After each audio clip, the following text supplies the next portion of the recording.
You, a young boy clerk of minor nobility, have been invited to a medieval banquet. Huzzah! The most lavish of dinners. And everything is on the line tonight. The Poopie Show. So, what was it like to attend a medieval feast? I kind of assumed people in the past ate like crazed goblin men, with big pieces of meat in their hands, laughing, spilling wine everywhere. Fighter was always in the corner with a little bone. Woof woof. Turns out, this is all completely false. Table etiquette back then was actually pretty extreme, and I found that kind of hard to believe at first, mainly because of this, the fork, which was invented like ages ago, 2400 BCH ago to be exact. And it did make its way towards Europe in the 10th century, widely spread by the 14th pretty much everywhere in the West, except for Britain. In fact, the British openly made fun of the Italians for using such a feminine utensil, and for a laughably long period of time, the fork was even banned by the church, with them stating that God had provided us with a perfectly good fork in the form of our fingers. Replacing them with a grotesque metallic device is insulting to the Creator, even though forks were in the Bible and everything. And that's fine. Many cultures do not use forks, and many foods are best eaten with hands. But nothing about medieval England screams culture to me. Not until I stumbled upon the book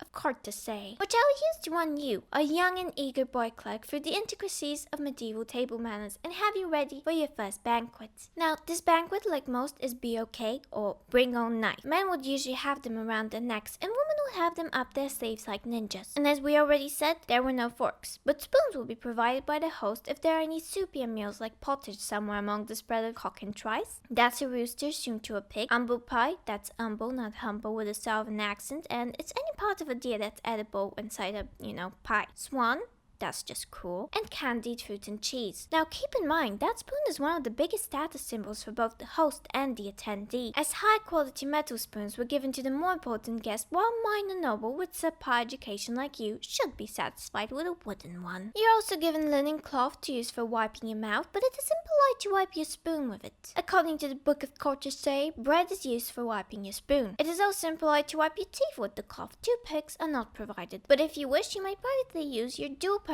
earwax scooper/toothpick to groom yourself, but only after the event. Leaving the table for anything was frowned upon. You'll also most likely not have your own plate. Most attendants will share cups and plates with their table mate. And there's a whole nother section of etiquette that relates to making your table mate comfortable. For example, if a man with a particularly boisterous laugh sits next to a woman, he'll have to restrain himself from laughing too loudly and making any crude jokes. In addition, eat small pieces of food, chewed thoroughly with your mouth closed. Never have a bite too big to speak if you are by any chance addressed. And this kind of pisses me off, because I really like the image pop culture has pushed onto us of holding a big ass drumstick or whatever and gnawing on it. But no, you must cut pieces from it with your knife, not take any bites from it directly. The Book of Courtesy in particular states, don't chew from the bone, for that's what dogs do. And that's already a lot considering the fact that indoor plumbing is 2 centuries away. Jokes were also yet to be invented, but I think that just solidifies the next one as a crime rather than a lack of etiquette. Double dipping. It was greatly frowned upon, even by the unwashed, poop-covered and flea-ridden medievals. But next one, I don't really agree with, and I think it is absolutely fake, because there's plenty of evidence of people giving the pets little treats during the banquet. Bullshit.